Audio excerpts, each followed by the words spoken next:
नमस्कार, स्वागत आहे आपणा सर्वांचे। 17 सप्टेंबर रोजी सूर्याने कन्या राशीत प्रवेश केलेला आहे। कन्या ही बुधाची रास आहे। 17 ऑक्टोबरपर्यंत सूर्य भगवान तिथे राहतील।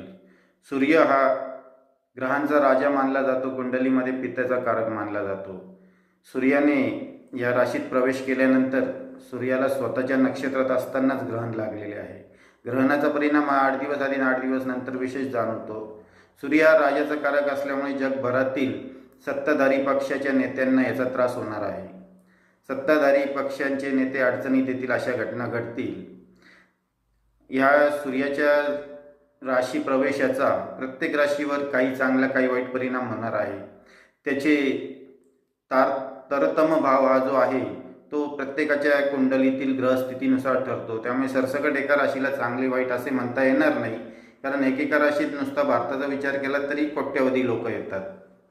या राशीत प्रवेशाचा आपल्याला चांगला फायदा हा राहील तर ट्रॅव्हल्स, पर्यटन क्षेत्रात असणारे, टेक्नॉलॉजी क्षेत्रात असणारी लोक, बुध ज्यांचा कारक आहे अशी कम्युनिकेशन क्षेत्रातील लोक, यांना फायद्याचं राहील। ह्या लोकांना नवीन संधी उपलब्ध होतील आणि नवीन प्रगती गाठता येईल।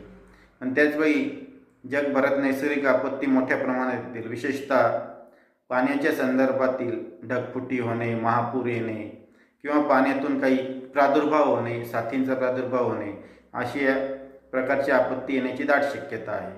त्याचवेळी सूर्य आणि शनी हे समोरासमोर येत आहे कालपुरुष कुंडलीत। सूर्य आणि शनी हे एकमेकांच्या विरोधात मानले जातात। हे पितापुत्रांचं पटत नाही। ते एकमेकांना सातव्या दृष्टीने पाहत असल्यामुळे त्याचा परिणाम पण अयोग्यच होणार आहे।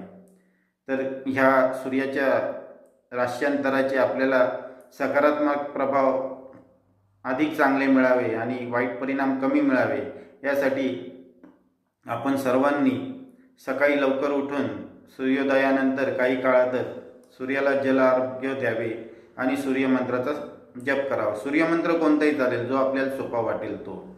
आणि ज्यांना शक्य असेल त्यांनी गीतेचा 8वा अध्याय रोज म्हणावा।